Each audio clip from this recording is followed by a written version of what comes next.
It was more so like just get people in, get people spending without realising how much we were spending.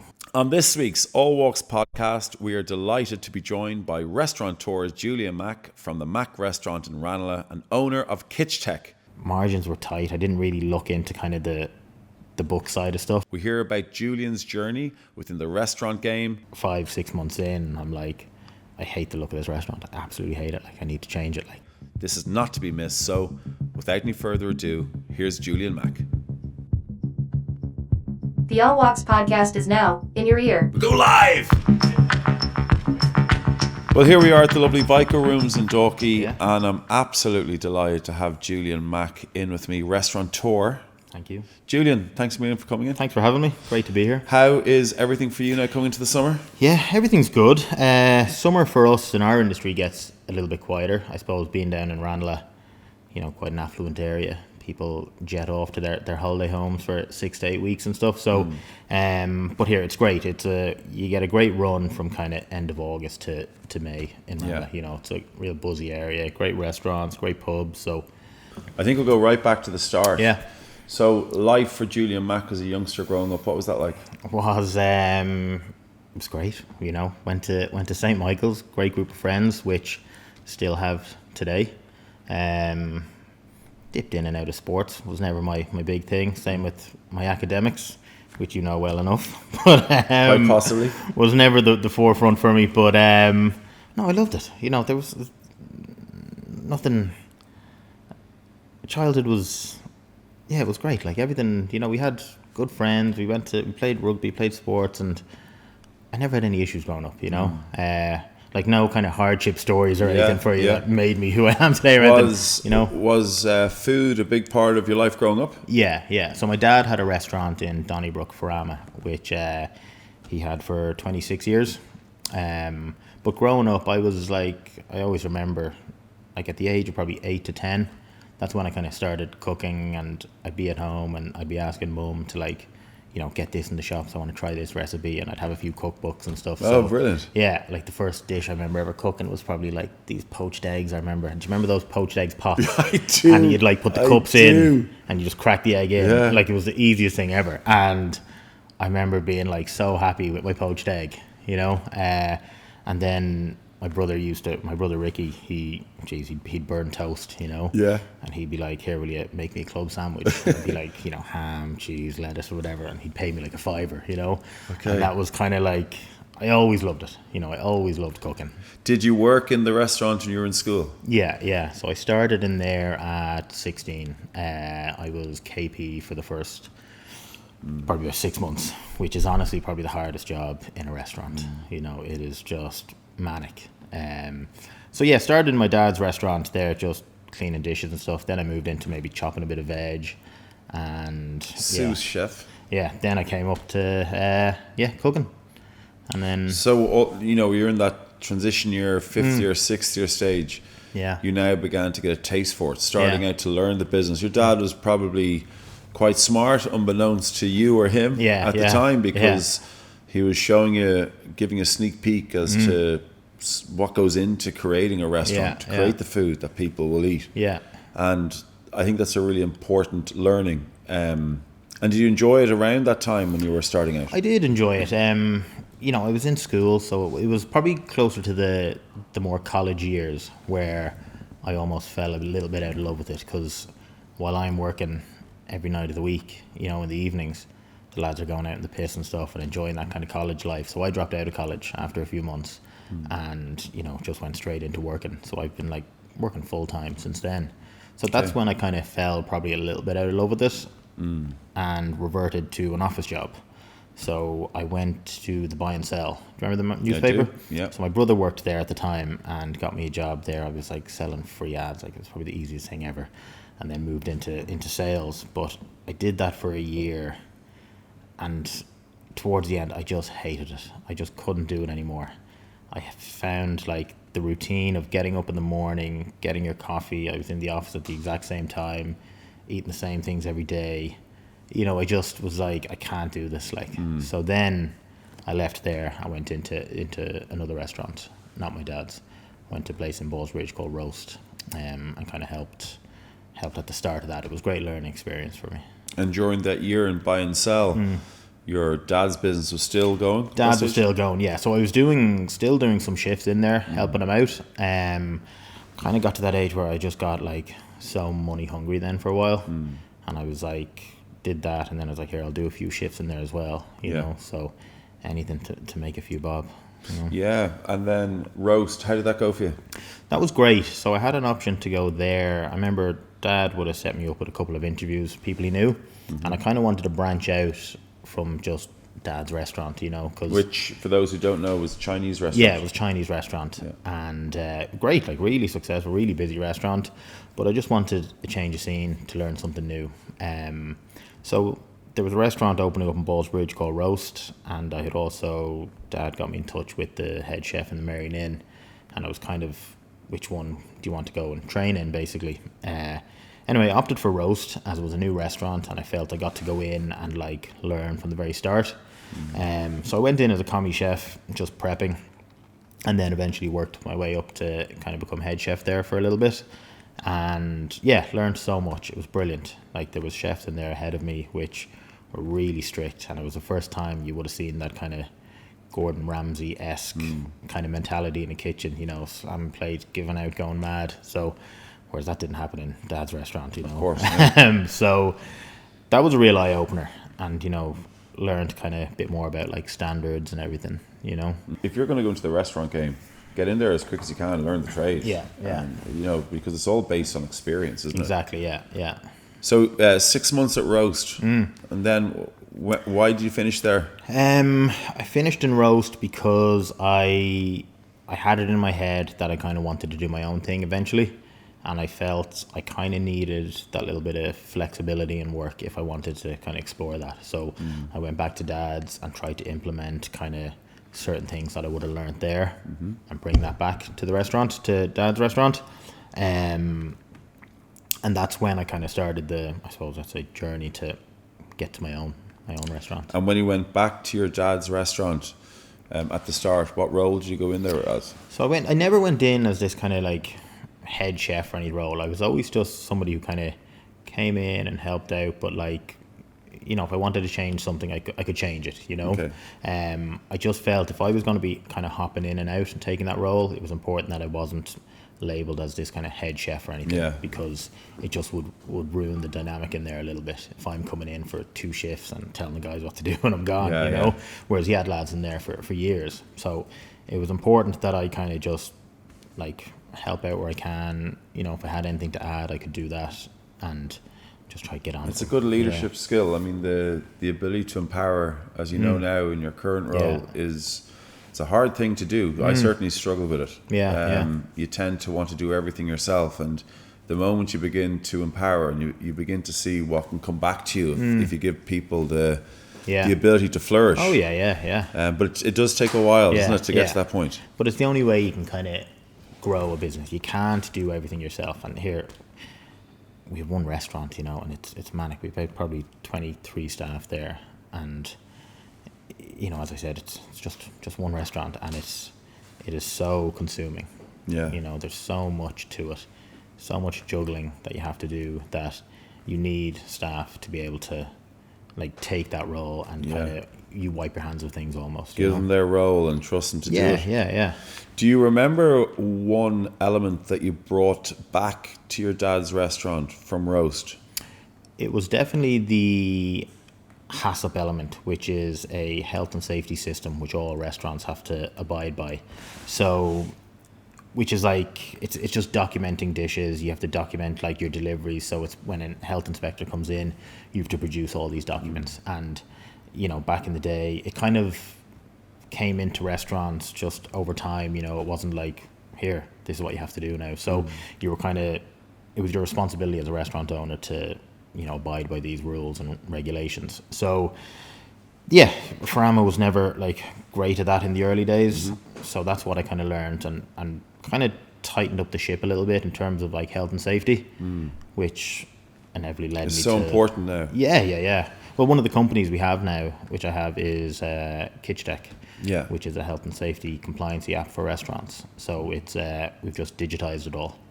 So as opposed to pen and paper, what it used to be back in the day, you had to keep like documents and documents of like your fridge records every day. We now have it on a tablet, and it's all digital now. Sorry, so you have another company as well? Yeah. And how long has that been in? That has been works? So I came up with the idea actually sitting out in a restaurant down here, Wanderlust, the place I had. Okay. So I noticed that was 2016 when I opened up Wanderlust, and yeah, it was around probably 2017. Came up with the idea, went to a friend who designed apps and stuff, Lorcan O'Brien. Do you know Lorcan? Very well. Really I know good Ross guy. Tracy very well. Yeah, I was with him this morning actually. He's also one of our partners. Yeah, in it. I know so that. Yeah. Went to the lads who had a company called Boom 22, designed apps, and I didn't know Lorcan too well at the time, knew him through friends and stuff, so gave him a call, said, here, I got this idea, you're going to know nothing about it, it's not cool, it's pretty boring, but in my head it seems like a good idea. So I found when I had the other restaurant in Dalkey, I would, if I was there for a week working, the HACCP stuff in Mac might fall down a little bit. And then if I was in Mac, the HACCP stuff in Wanderlust would fall down a little bit. So I was like, geez, if I had this on my phone and I could just see it live, and if nothing was filled out, I could text the guy saying, here, you didn't fill out your fridge temperatures. That'd be brilliant. So rang Lorcan, met him, explained the idea to him. He kind of like really liked it then. I was like, here, I'd love to get involved in it. Maybe we could like build it and, partner up. So we got it to like a really like a certain level, which like we realized in our head it seemed so simple to make, but then when you actually dive into these things, it's like, Jesus, there's like so much stuff to do here. And so yeah, fast forward then another year or two and things went a little bit slower, and then we decided to kind of pick it back up, and then we got another friend, Derry, involved, and he knew a guy who works for his father who builds apps, or he tech guy basically, and he kind of helped us get to a certain level, and then raised money, and now we're 5 years You're open. right. It's out, it's there. We're in 1,200 restaurants, and we just signed a deal with an American company as well now. So What? So You're in 12. Your app is in 1,200 restaurants. It's amazing. Amazing to think. And like, what's without, I know it's quite hard to quantify, but what would be a success for you in 5 years in terms of how many restaurants you'd like to use it? Here, but like the plan is always to get into every restaurant in the country, and then get into big companies abroad and stuff. One thing, I suppose our job is kind of take each year as it comes. We've got a great managing director in place, Dave Moran. Yep. So Dave. So Dale.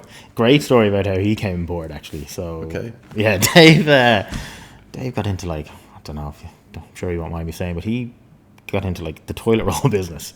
So he bought a toilet roll company, I think sold it, and then so we had a few months where he was like, just wanted to figure out what he wanted to do.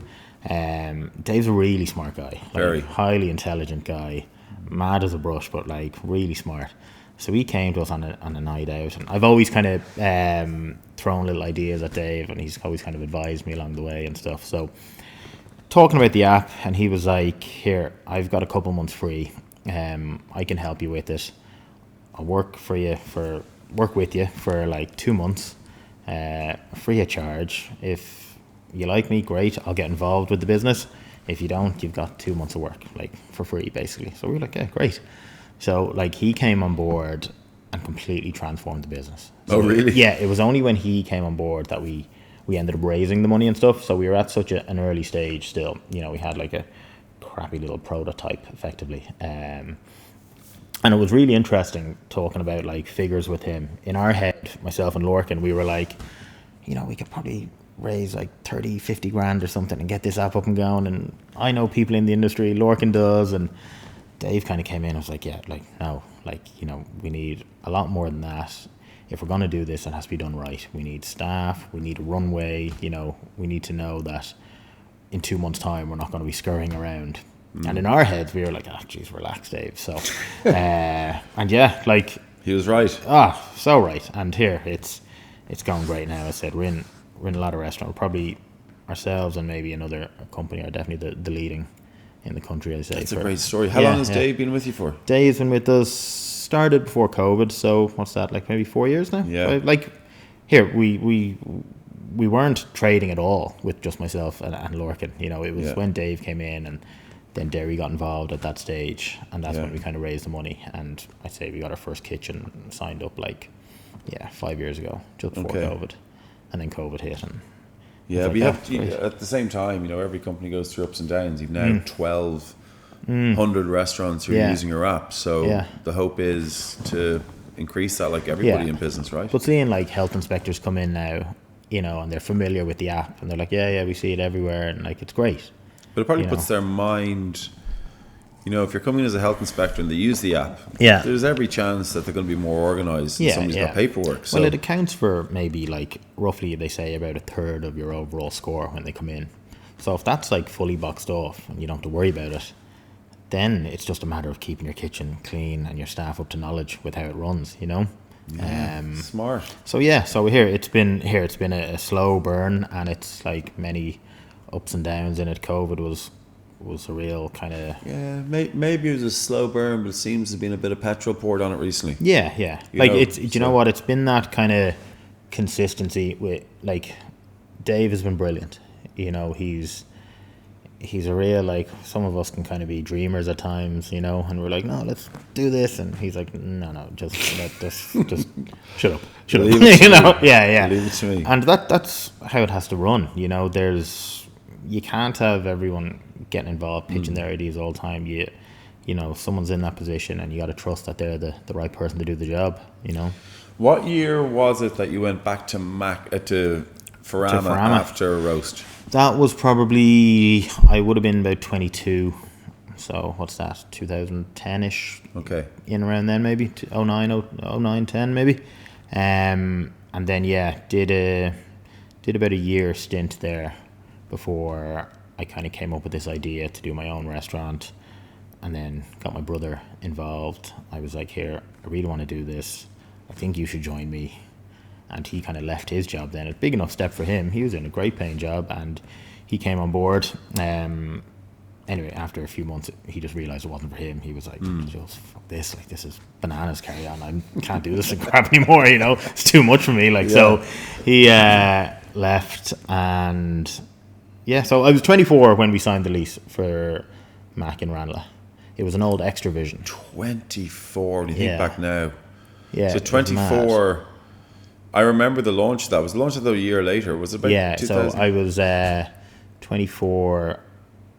I opened it when I was 25. We opened up in October. We signed the lease in May, I remember. And it was an old Extravision, and I remember walking by the unit, and it was a complete shell at this time. So Extravision had closed down. Walked by, and I kind of was looking at it, and I was like, geez, it'd be great to have the kitchen there. We'd have the bar up here and stuff. And rang the agent at the time, and said we're interested in putting a restaurant there. And back then, you know, it wasn't as competitive the market as it probably is now. You know, there's so many restaurants now, so it's quite easy to kind of just meet the landlord, have a chat. Dad actually knew the landlord, so that was kind of helped a little bit, and he was like so up for us going in, you know. And again, not like now signing up to a restaurant. It was just real shake the hands, quick little lease, sign it here, and off you go, you know. Fantastic. So kind of blessed in that sense that, you know, the landlord at the time was just the perfect person for us to do it. You know, someone who was a little bit easygoing, who you know, kind of got behind, like took a little bit of a, you know, risk. I can imagine it's very hard to go in now and meet a landlord and you're discussing a restaurant. I'd say there's a lot more forms, a lot more of a process involved in it all. It's really tough now, especially going for licensing and stuff like that. We're kind of in the middle of something at the moment, looking at a new project, and we're going through that process now. So we'll keep it tight until we get signed. But good. But yeah, please God. Yeah, please God, thank God. Yeah. When did Farama close its doors? Farama closed after, I'd say, I was only open up in Mak for, I'd say, 6 to 8 months, and then that closed. So my dad kind of wanted to retire, and he moved back to Hong Kong at that time. So yeah, he was like, here, I'm closing and I'm out of here. Is he still alive? Yeah. In Hong Kong? Yeah, he's in Malaysia now. Okay, lovely. Yeah. Lovely. And he's retired? Yeah. Just enjoying life? Just enjoying life. So brilliant. restaurants were caught up in him. Does he ever get a chance to come back to Ireland? No, he hasn't. I met him. I got married 6 years ago, and yeah, he was there at the wedding. That was probably the last time I saw him. Yeah. So yeah, lots changed since then. Yeah, I'd say so. Yeah. And we'll talk about a good chunk of it. So you're now opening up the doors, 2005, you're walking through the door and you're looking around seeing a restaurant. You must have been incredibly excited. Oh, I was sick, like, to my stomach, opening up. So we did a soft launch where we invited a few friends down and stuff, and I remember opening and I was like, geez, this restaurant looks great, like, I love it, I'm so happy with it and stuff, because we kind of designed it ourselves a little bit. Like, the budget was tight, so we didn't get these fancy designers in. We just kind of built it ourselves almost with the builder. And yeah, I thought it was just the bee's knees, Anyway, 5-6 months in, I'm like, I hate the look of this restaurant. I absolutely hate it. Like, I need to change it. Like, so we had to redo the bar a little bit, and we kind of got more seats in. It was just so bare, I thought. And I look back at photos now, and I would kind of cringe at it a bit and be like, geez, the state of it, Were you retaining your profits well? Were you good at money at that stage? At that stage, no, we were pretty bad. Not that we were pretty bad. It was like, here I went in as like, a chef. Now, thankfully, my dad was there for the first few months, and I had my brother kind of there, and here there was pros and cons to having your dad kind of there with you at the start. There's a lot of things like, oh, well, I do it this way and stuff like that, and you want to kind of do your own thing. So it was, I just found like we were busy. Like, most nights I kind of thought we seemed full. Margins were tight. I didn't really look into kind of the book side of stuff. It was more so like, just get people in, get people spending without realizing how much we were spending, So yeah, I found like for the first 3 years, probably 2 years, definitely 2 or 3 years, I found we were kind of like quite busy, but I always thought we were like struggling a little bit. I always felt like, geez, bills are coming around, we need to pay this, and had to be a bit tighter with stuff, and then business kind of just picked up again year 4 and got a bit more kind of comfortable. We kind of were a bit smarter with our money, and since then it's been going well. What's the capacity of Mac's? Mac holds about 85 people, so you could do probably on a Friday, Saturday, anything between 120 and 150 people, 160 maybe. Mac, there's no plural, it's just Mac. Just Mac, yeah. That's my bad. Some people say Macs, Yeah, and I'm like, it's Mac.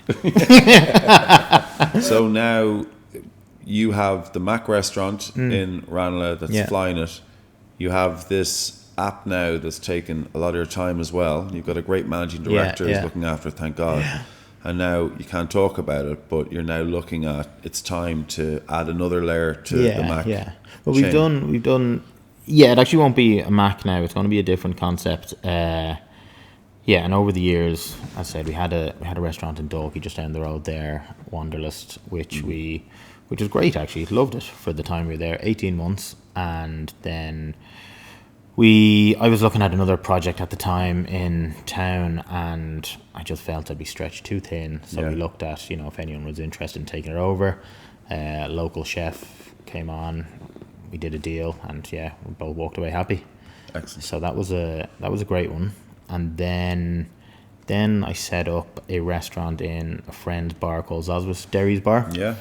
We took over the food in there, so predominantly a bar. And they had a food offering, and we did a few little pop-up nights where Mac would come in and we do like kind of a high-end Asian. Went really well, and then we ended up moving in permanently. So we were there for 2 years. We just closed just before COVID. It was a great run, great learning experience. And then, as I said, COVID happened, and everything kind of just shut. And they were closed for the guts of a year nearly with it. So we just parted ways with that one. And then Hush opened, which was a sandwich bar to do with Peter Burke. Which happened during COVID, we stayed open in Ranelagh, and we did a lot of takeaways. So on a Tuesday night, we used to do these test kitchen Tuesdays, they were called. So myself and one of the chefs went in. We create a new menu each week, might be burgers or kebabs or whatever it was, pizzas even. And it got this like really big cult following almost. It was like the only time people could leave the house, it seemed. And there'd be a big gathering outside the restaurant, and we were doing burgers, these smash burgers, and we were selling like 200 of them like a night, like it was mad. So anyway, it all happened really quick. Like, success is that. I then was looking around for units, and I was like, geez, well, we do a burger joint. And I was chatting with Peter at the time, and he was like, yeah, here, I'll get involved. And we didn't have a load of money. And then we saw this unit in Rathmines. Peter knew the landlord, and conversations happened, and he said, yeah, here, just come in. Did a great deal for us year one, and yeah, we just opened up, and it was like ridiculous for like, COVID was still like live and kicking, so no one could come in, so takeaways were just ridiculous, and like just selling sandwiches like mad. And then things kind of opened up again, and the business started to slow down a little bit. And we kind of, like, thankfully the landlord was great at the time. He was kind of letting us sign a year-on-year lease, and just with the price of the rent and stuff and everything and the margins in that industry, it just wasn't worth it for us. But something here, it was great. I loved it, and it did really well at the time. And maybe we'll kick it off again one day, who knows. But there you are, like 36, 35, 36, 36? 36, yeah. To look back in such a short space of time, it's like you've been in the restaurant game for centuries. Well, decades. But you're 36. But it's interesting, we did talk earlier on about going to college, learning your degree and what needs to be done going into work, and now you've got the tools to do your work successfully. With you, it was just get in there and learn the trade. And all of those failures you've had, along with the successes, means now that when it comes to you making a decision, you have it from both sides. You can see the good side, but you're also very aware of what not to do, I'm sure.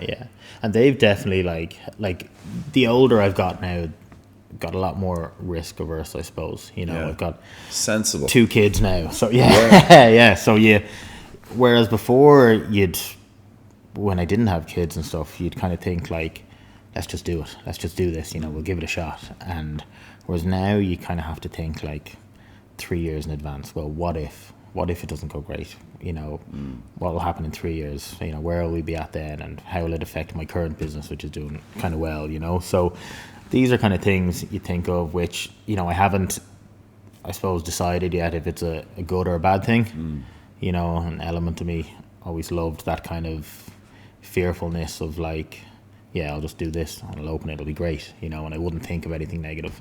Whereas now I kind of really think long and hard, which is a good thing. In my head, I'm unsure. Is it or not? I don't know. There's definitely pros to it, I suppose. You're making a safer bet. But, just the older you get, you're like, I don't know. Bit expensive, Do you cook at home? Yeah, I used to cook loads, and then kids happened. So, I do. I love cooking.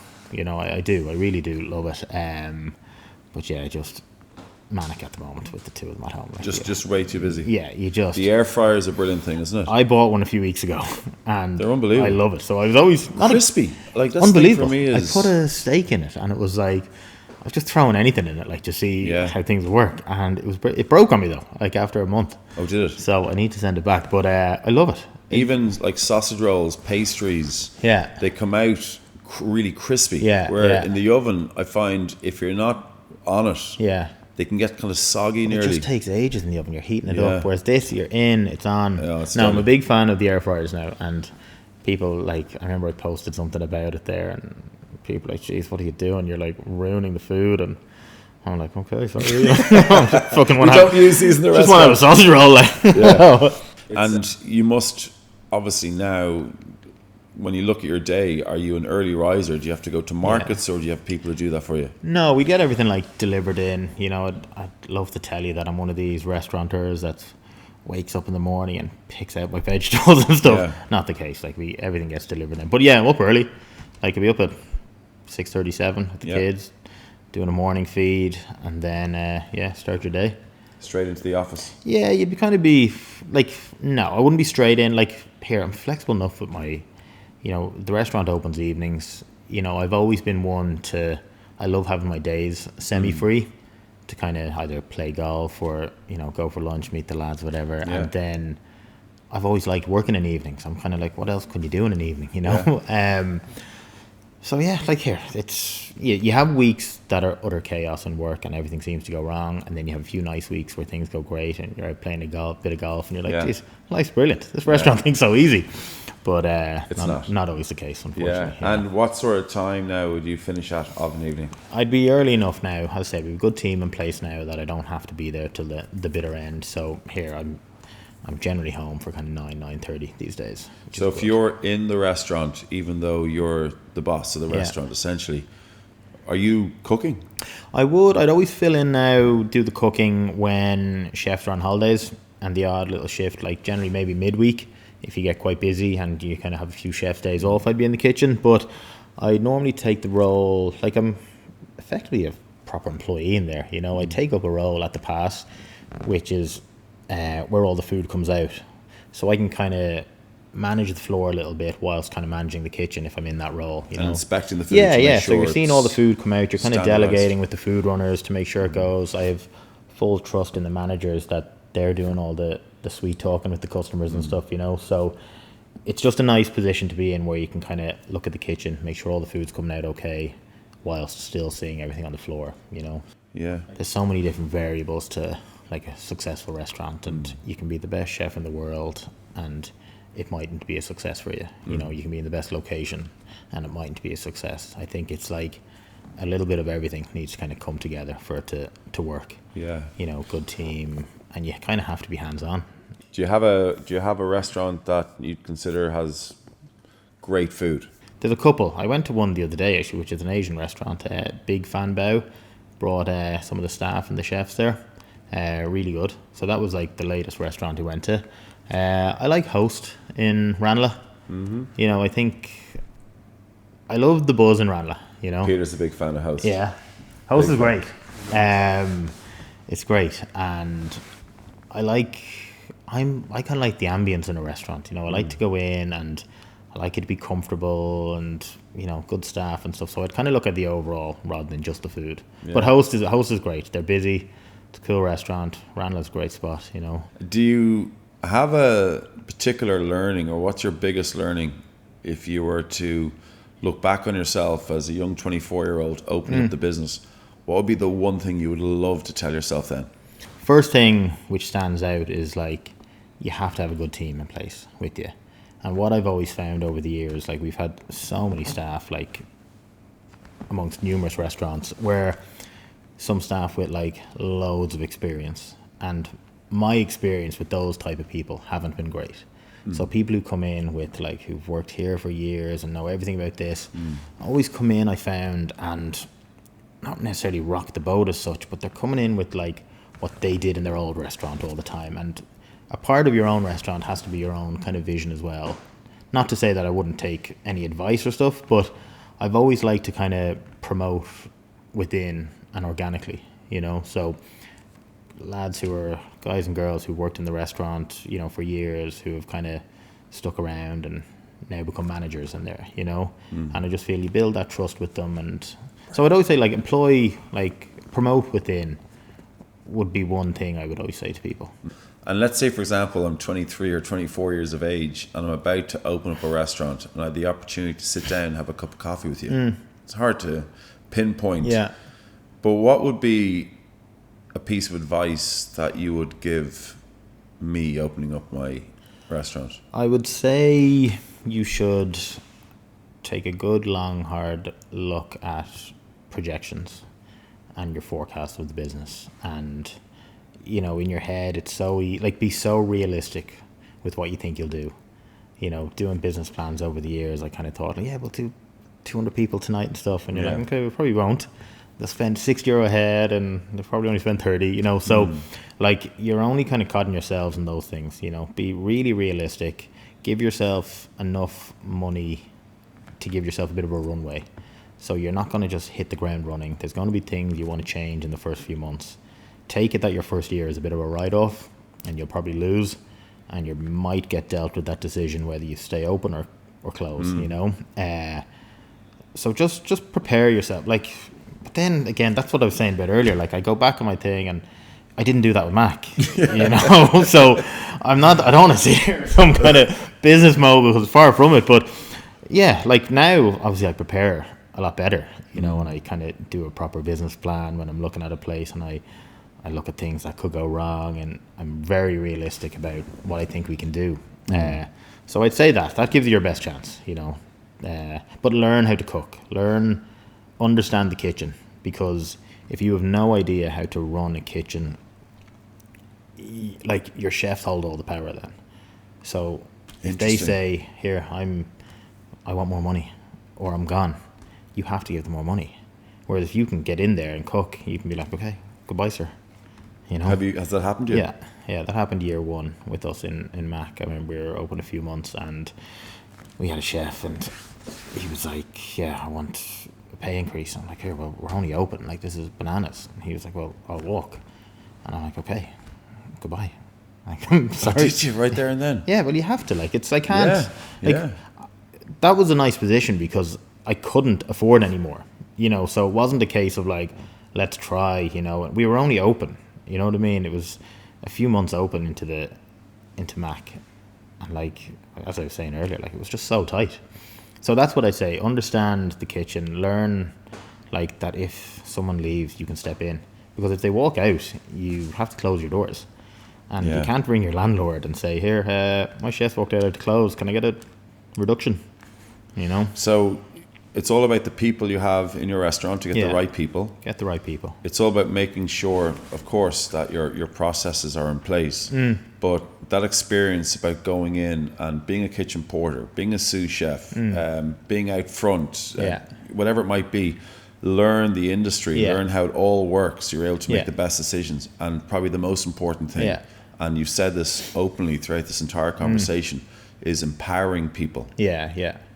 Yeah, but know everything yourself. So you should never rely on them fully. Like, because people will come and go. Some will leave, you know, out of their own accord, or you might get rid of somebody. But like, if you can't do it, like, what hope do you have? Like, not everyone's going to stick around forever. You know what I mean?